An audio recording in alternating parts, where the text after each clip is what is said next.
So this is one of them higgledy-piggledy weeks where you end up doing hundreds of little jobs and achieving nothing big.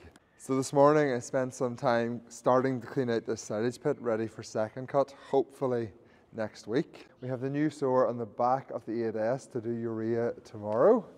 I got all my fertilizer in one spot and organised so I can sort of figure out how much I have, figure out how much more I need. And our job for now is to go and mow 3 acres of absolutely atrocious grass in a paddock. I mean, this stuff is so bad, it makes Tom Pemberton and Farmer Phil's first cut silage look good. I actually had decided that I wasn't going to try to mow this field because I think it'll be too wet and I don't think I'm going to get it all mowed. But my dad is convinced that it's dry enough, and my neighbour mowed one of his wet paddocks. And I was kind of thinking, if he can do it, maybe I'm wrong and it's actually much drier than I expect. So that's why we're now going to mow it. I've actually had the mowers on for a few days because I've still been pre-mowing ahead of the cows. The cows are doing okay, but it's just okay. Milk yield is all over the place. It's anywhere from 27 to 29 litres day to day. And fats are okay, but proteins are suffering. It's just really, really hard year to graze cows and manage grass. I will actually show you the field they're in today, which I pre-mowed, since it is right beside the lane. They seem happy enough, but they will have to go back in there tonight to try to get that field cleaned up, and I can guarantee you they will not be happy about that. Oh, there's roadworks on the main road. No! Oh, I forgot about this. The traffic is ridiculous. Thankfully someone is going to let me out. They're very generous. Maybe it's a fan. Who knows? If that was you who let me out, thank you. I appreciate it. Why would you do roadworks on the busiest road in the country on a weekday afternoon? And it happens all the time. All the time. Like, people are actually idiots. We're never going to make it past the roadworks. We're going to have to wait again. No, we're going to have to wait again. Whilst I have to wait and I'm stuck in traffic, I may as well tell you about something interesting which happened yesterday. So I'm part of the Ulster Farmers Union Dairy Committee. Am I allowed to share this? They keep getting angry that I'm sharing stuff. Not that I'm sharing stuff, that people are sharing stuff. It's not me. It's actually not me. It's actually not me. It's actually not me. But, yes. No, I don't know why I can share this. Screw it. It's worth sharing. People should know what actually happens in the Dairy Committee. So I'm part of the Ulster Farmers Union Dairy Committee, and last night we had a meeting, and at the meeting was a representative from one of the large retailers. Actually, I won't. I'll get in trouble for telling you even the most vague stuff. So I'm not telling you anything about the meeting last night. I am just going to share my opinion on why retailers are coming after farmers' information, why retailers want farmers to do carbon benchmarking, why retailers are interfering in our businesses. Again, my opinion, nothing to do with any meetings I happen to have attended.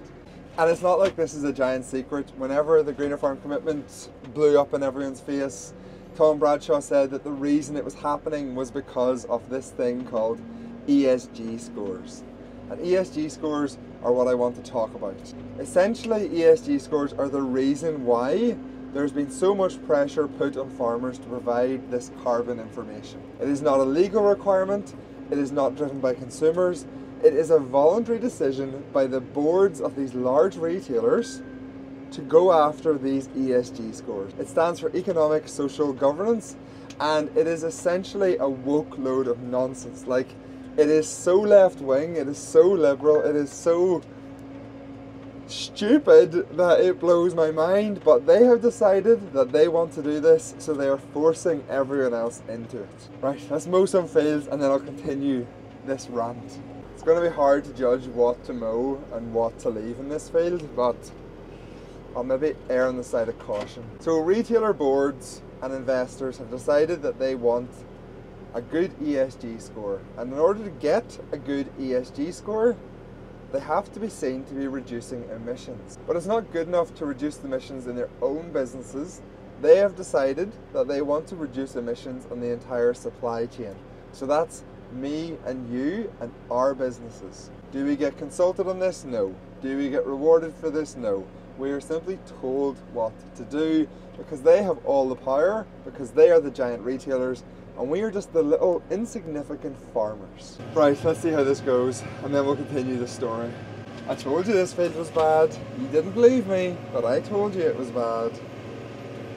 Right. Front more down, let's slow down a gear. Okay. Back more down. Right, let's try not to hit anything. I'll maybe do the first pass before I start chatting about the nonsense that is ESG scores and carbon audits again. Oh, this field is so rough. There's a telegraph pole here somewhere as well. Oh my goodness. Oh, don't go in here, this is wet. Don't go in there. This could honestly end up with me wrecking something. There's a manhole somewhere. Oh my goodness, I literally feel like Joe Seals about to wreck his mower in a manhole. Where is it? Where is it? Where is it? Actually, oh, it's right in front of me. Oh my days. That is so dumb. Why leave a manhole in the middle of a field? So if the retailers want a good ESG score, it stands to reason that the retailer should be the one to pay for it. Oh, this is wet. I found the wet spot. Oh, I'm gonna wreck something. I am gonna wreck something. But of course, retailers have so much power in the marketplace that they don't have to pay for this. They can simply demand it of their suppliers. And if they demand that their suppliers fulfill this for no extra money, obviously that comes back to farmers to fulfill this ridiculous desire for ESG scores but not get a penny for it. The whole reason for the Greener Farm Commitment, the theft of our carbon scores through Red Tractor, was to fulfill the retailer's desire to get Scope 3 emissions so that they could fulfill their requirements to improve their ESG scores. Like, it explains the whole thing. Who's phoning me? I am currently mowing a little paddock, but I'm nearly finished. Yeah, that's fine. Yeah, no, I'll have them back at the farm in half an hour. That was David. He's going to borrow these mowers, but he's the guy who keeps bogging the trailers all the time, so hopefully he doesn't bog the mowers as well. Anyway, I will do a full video on ESG scores, carbon audits, why the retailers want them, is it law, is it voluntary, who's going to pay for it, all of that sort of stuff. It deserves a full video, and I will do a full video on it. I'll finish this field, and then we will go and bring in the cows from the pre-mowed paddock, and we'll see how much grass I've left. See if they'll go in there tonight. Oh my goodness, I've nearly cooked the tractor. Whoa! What on earth? There's a huge hill there. What? Did not expect that. Right. I need to concentrate. Chat to you soon. Slight change of plan. We're going to try and spray the grazing paddocks before I have to go for the cows. So this is the 2 reseeded fields. So you need a very low application of spray to kill the very young small weeds. We are using a product called Talia, which is just Fluxifor, isn't that how you say the word? I think it's Fluxifor. And we're going on with a rate of just 1 litre a hectare. So this 5 litre drum is £65, which means it's only going to cost £11.20 to do an acre of grass. So a hectare, £11.20 a hectare. So it is extremely cheap to do a post-emergent spray on your reseeded grasses. It's the best time to kill the weeds. And the clover. It's good to kill clover too. Ah! I learned a new thing from TikTok. The lids of your spray bottles have a knife for cutting the foil tops. I never knew that until I seen it on TikTok. Amazing! Now how do I get this off without touching the spray? I'll go get a pair of gloves.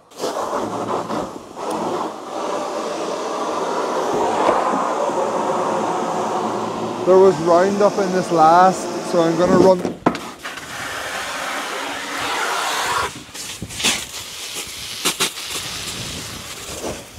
Sorry, soaked the camera. Oh, stay in. Why did that come out? There was roundup in this last, so I'm going to run the sprayer with some clean water for a minute, just to make sure all the nozzles are clean. This tractor can be a wee bit difficult to start. I just think of it as like an added security feature. Got it. Okay, I'm confident that's enough. So while that's filling, I'm going to run up and get a GPS system for this tractor. And the GPS is ready to go. We do not have RTK yet, but we should get RTK shortly. This is what the reseed looks like. It has been lightly grazed by the cows already. It's pretty clean. There's not that many weeds, but there's definitely enough weeds that it absolutely has to be sprayed. And there is some clover in the sward as well. Unfortunately, this is not going to be a good day if you're a piece of clover in this field. But overall, I am very happy with the reseed. It's come up really well. There's no bad patches. It's going to make some lovely grazing for the rest of the year. Let's get spraying. It is the ultimate shame to have manual booms, but it is what it is.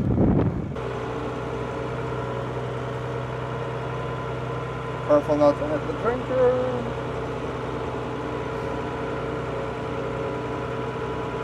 So satisfying having a nice reseeded field of grass.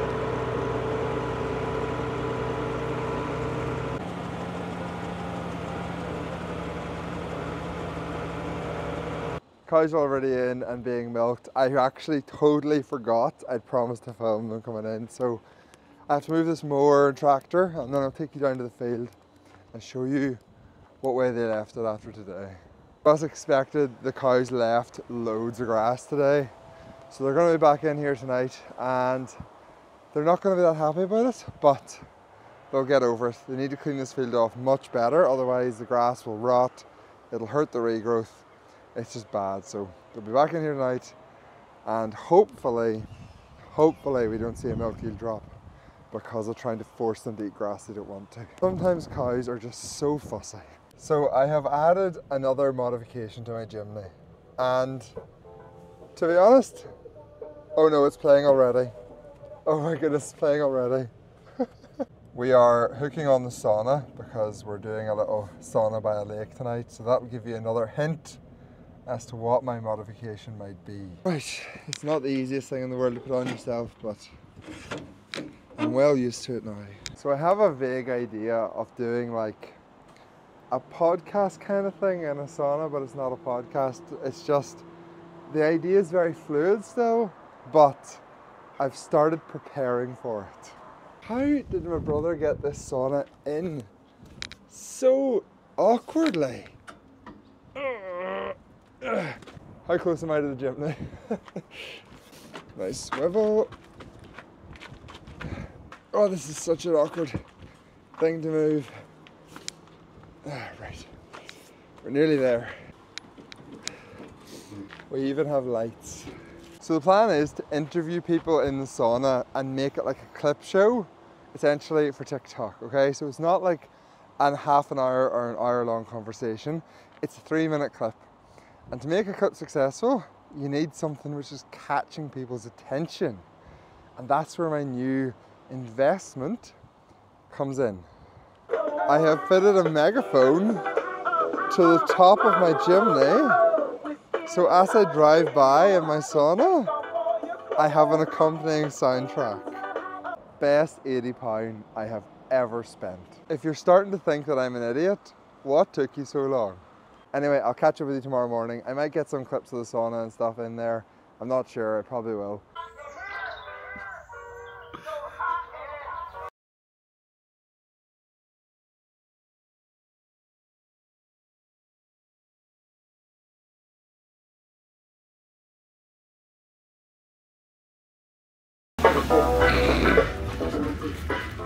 How fortunate are we to have very understanding wives that they're married to adult children? Because their wives are at home putting the children to bed, and we're like, we're away to the sauna and jumping in a lake. They don't have a choice. Make it double. That water was pure brown when you Okay. No, I've had enough. Just relax. I was going to say chill, but it's the wrong word. Good morning, welcome back to Wednesday. I have just been to put the fence up for the cows this morning, and I was walking through the field and there is not enough grass. I don't know where all the grass is gone, but we've just reached like a cliff edge from the field we pre-mowed yesterday, and now the cows are going to be finished the grass by like lunchtime. So I know why it's happened. This is a thing called Grass Check, measures the average growth across Northern Ireland, and it basically sums up exactly what I have been experiencing, which is that grass has just stopped growing. So because we're going to be now struggling for grass to graze for the next few weeks, because it will be a few weeks, I'm going to have to change what I'm doing, change how I'm managing my cows. Well, I actually stopped pre-mowing over a week ago because I kind of seen this coming. I realised the regrowth just wasn't there, so I only ended up pre-mowing and topping about 15 acres out of our 80-acre block. Apart from that field yesterday, but that was a special circumstance because it was like a silage sward and it's a really wet, awkward field, and with rain coming, it was an exception. It is not what I have been doing. The cows have also been out at night for the last week or so. They're going to be back in tonight. I don't have the grass to keep them out at night. Again, why were they still out at night if I knew I was going to be short of grass? It was because of some really heavy covers that I needed to get grazed off well, needed to get grazed down well. And one of the best ways to do that is to put the cows out in that field at night. They just clean up the field better than during the day. So no more pre-mowing. We're going to keep the cows in at night and feed them silage. And the final thing we're going to do is put a lot of cows dry. I have about 10-15 cows due to go dry at the end of July, but I'm going to pull that forward by over a month and put about 15 cows dry on Friday. And if the grass growth still doesn't pick up, I will put even more cows dry, get them off this home block of grazing. I don't want to be feeding them silage. I want to take them off the farm to graze some fields far away. So that's my third course of action.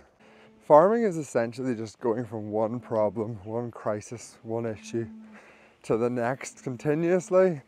And whenever you solve one and you think everything's going to be great, something else crops up. And I think people say that farmers complain all the time, but I don't think that's it. I think they just have problems all the time. So they've always got some challenge to deal with.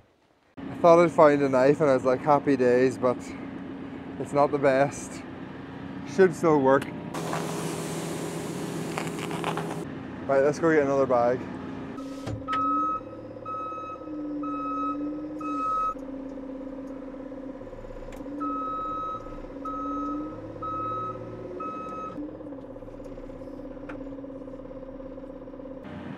Oh, nice.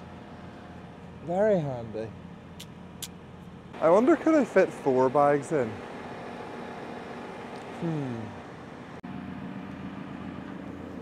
We'll just go with 3. So let me show you why we are sowing urea. So this is the weather for today. Dry all day, happy days.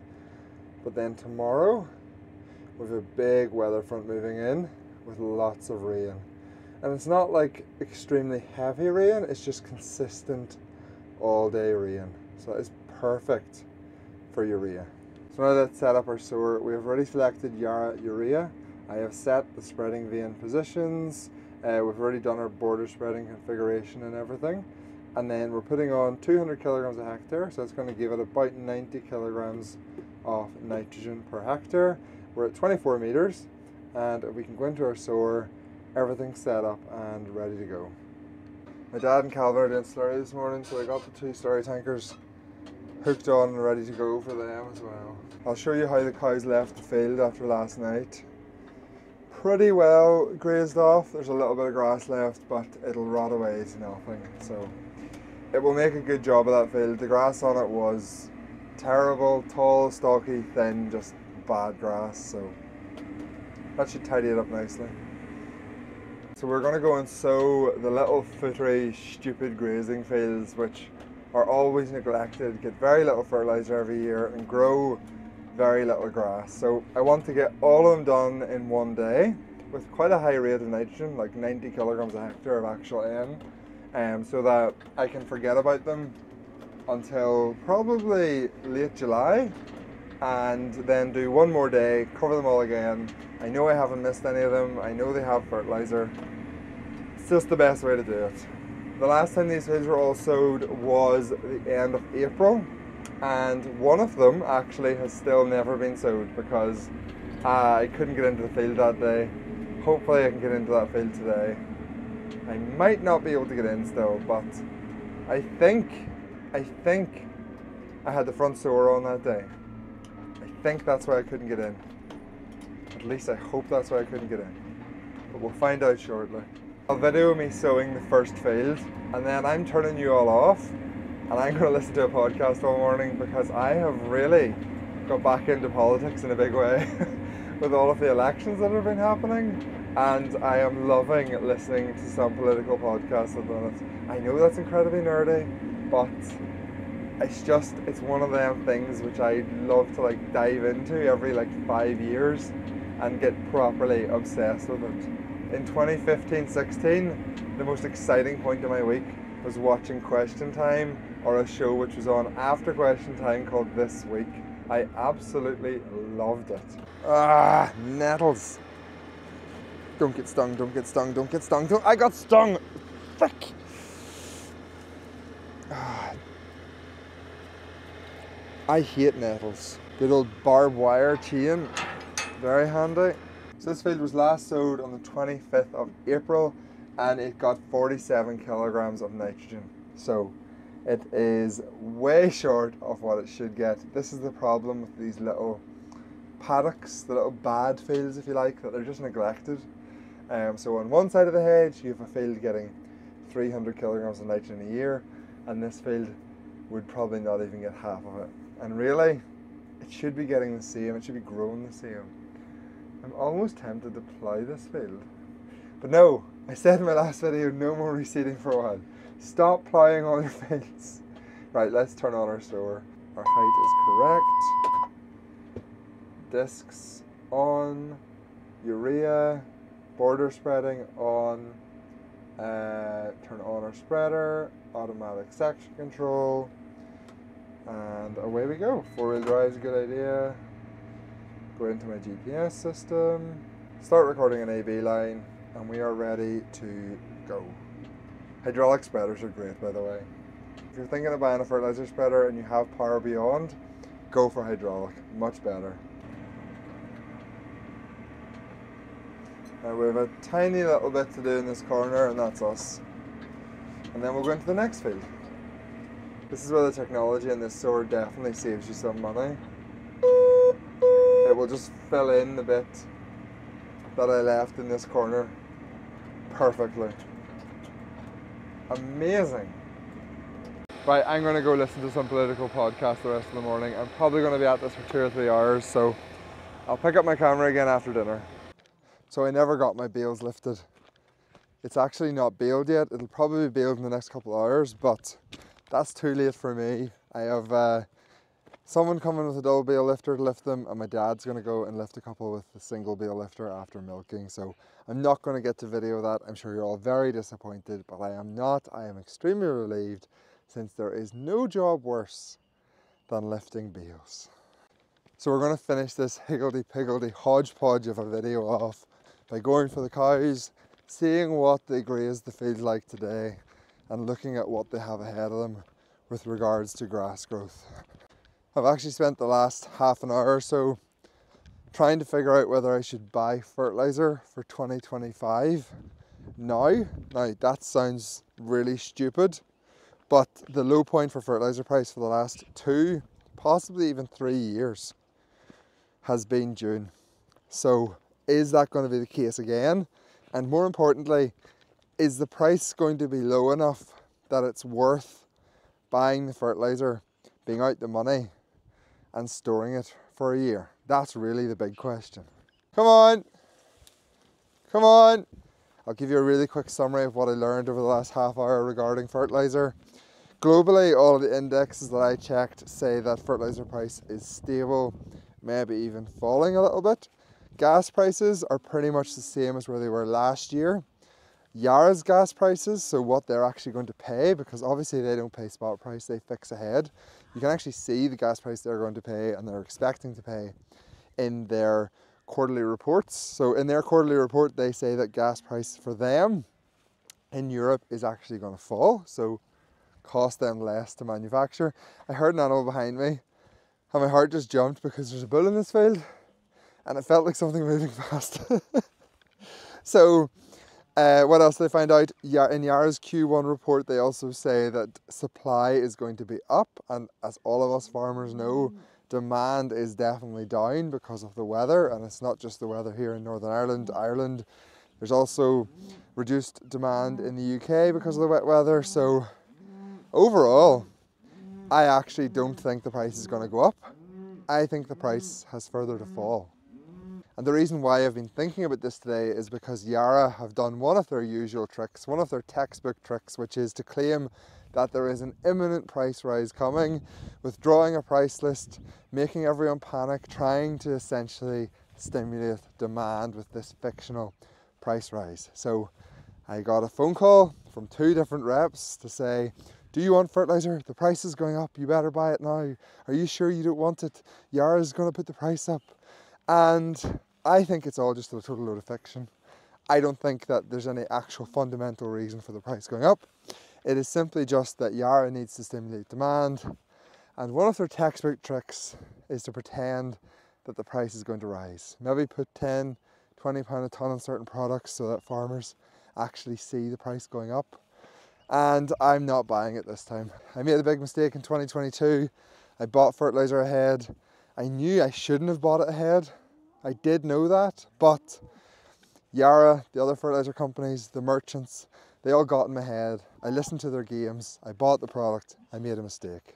I decided against buying any fertilizer at this point. I'm actually just going to use all the stocks I have until I've nothing left, because I am pretty convinced that the price is going to be lower at the end of the year than it is now. And if not lower at the end of this year, I think it'll be very similar price to it currently is at the start of next year, and I won't have to be out the money for 12 months. Anyway, let's look at the field. It's not that well grazed actually, it's worse than I expected. But they have less grass tomorrow, so hopefully they'll clean this up better then. Although it does give rain all day tomorrow, so grazing is challenging. They will take a little bit more off this tomorrow, but even if it's not perfectly grazed, I will probably end up pre-mowing this field the next time round, assuming grass growth does pick up. How am I meant to get her out of this hedge? And I just got stung again. Oh! I have to be careful I don't get kicked in the face. Come on, get out. Get out. Get out. Oh, what a stupid cow. Can I throw rocks at a cow on camera, or is that bad? It was a good idea, leave me alone. That is going to do us for this week. I have this fence to take down, cows to close in, some calves to feed. Thank you all for watching. I hope you enjoyed this. If you did, subscribe, like the video, any comments, stick them down below, and I'll see you next week.